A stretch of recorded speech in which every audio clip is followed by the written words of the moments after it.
Welcome to the Fear Files. There are places in this world that don't exist on any map.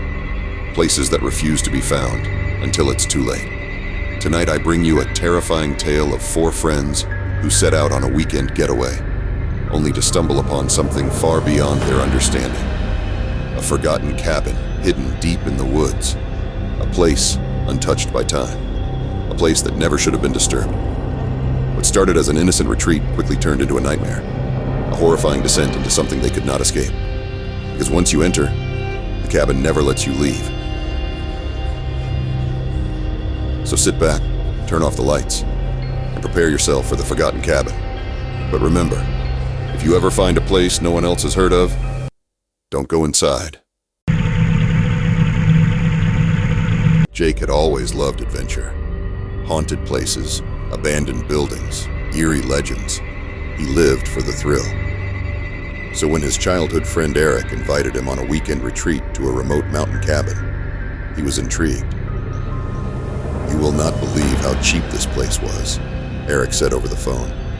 "No Wi-Fi, no cell service, just pure nature." Jake hesitated. Something about it sounded too good to be true. "Where did you even find this cabin?" "Some guy on a forum recommended it. Apparently, it has been empty for years." That made Jake pause. If it was abandoned for years, why was it being rented out now? But Eric was persuasive, and the others, Sarah and Megan, were already on board. He did not want to be the only one chickening out. So, against his better judgment, he packed his bags. The drive was long and grueling. The GPS cut out an hour in, forcing them to rely on an old, tattered map Eric had printed. As the road grew narrower, the woods thickened around them, swallowing the last traces of civilization. Then the fog rolled in. It came out of nowhere, creeping through the trees, making it impossible to see more than a few feet ahead. The road became rough, riddled with potholes and unnatural silence. No birds, no wind, just the occasional crack of a branch or something moving just beyond their vision. "This place is creepy as hell," Megan muttered, peering out the window. "We are almost there," Eric said, though his voice lacked its usual confidence. The road ended abruptly at a clearing. The GPS had been right about one thing. They had arrived. The cabin stood before them, ancient and forgotten. The wooden walls were dark with age, the windows fogged over as if watching them. Symbols were carved into the beams, not decorative, but warnings. Something about the place felt wrong. Inside, the cabin was colder than outside. A thick layer of dust covered the furniture, as if no one had been here in years. Yet, strangely, the fireplace had a pile of fresh firewood stacked beside it. "This place gives me the creeps," Sarah whispered. "It is just old," Eric said, brushing off her unease. But Jake felt it too. That sense of being watched. As night fell, they huddled around the fireplace. The old oil lamps cast flickering shadows that seemed to move on their own. Then came the thud. A loud, unmistakable sound from upstairs. They froze. "Probably just the house settling," Eric said, though his voice wavered. Then, footsteps. Slow, deliberate. Not the creaks of an empty house. Sarah gripped Jake's arm. "Someone is up there." Eric grabbed a flashlight. "I will check it out." Jake stood. "No, we all go." The wooden stairs groaned under their weight. The hallway upstairs was narrow, leading to 2 rooms. One was empty. The other had a door that was slightly ajar. Eric pushed it open. Inside, an old rocking chair moved back and forth. Creak, creak, but there There is no wind, Megan whispered.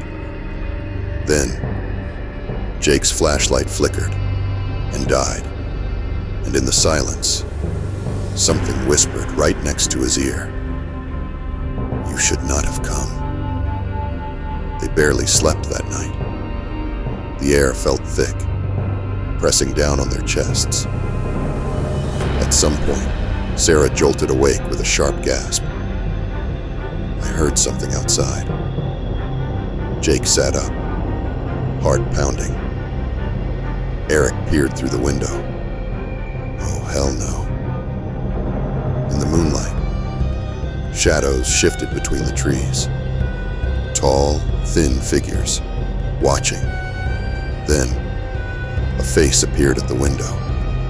Pale, hollow eyes, mouth stretched too wide. They screamed, but when they looked again, it was gone. Eric grabbed his car keys. We are leaving, now. They packed frantically, but when they reached the door, it would not budge. Jake yanked at it. What the hell? Then, a voice from inside the cabin. You cannot leave. They searched for another way out. The windows would not open. The back door was gone, just solid wood where it should have been. Jake's eyes landed on the wooden beams. The symbols. I think they are warnings. He found an old journal on the fireplace mantel, covered in dust. Flipping through the pages, his stomach twisted. They came before us. The ones who stayed too long. The house keeps them. The forest feeds them. If you hear the whispers, it is already too late. A blood-stained page read, Do not let them take you.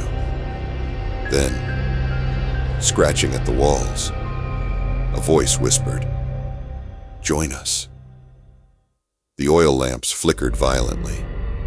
Shadows stretched unnaturally across the walls. Something cold wrapped around Jake's wrist. He screamed. Jake fought against the invisible grip, kicking and thrashing. He felt himself being dragged into the darkness. Eric grabbed him, yanking him free. Run! The front door suddenly burst open. They sprinted into the woods, lungs burning, branches tearing at their skin. Behind them, laughter echoed, distorted, inhuman. But then, the trees shifted. They stopped. The cabin was in front of them. What Megan gasped. We ran the other way. The front door was open. Inside, the fireplace crackled. And sitting in the rocking chair was Jake. Not the real Jake, but something that looked like him. Same face, same clothes, but with a grin too wide, eyes too hollow. The real Jake stumbled back. No, that is not me. The figure tilted its head. You were never supposed to leave. Then the cabin swallowed them whole. Days later, authorities found Eric's car at the edge of the forest. The keys still in the ignition, but the cabin, it was not there. There was no record of any cabin ever existing in that area. And as for Jake, Eric, Megan, and Sarah, they were never seen again. For more videos, please subscribe.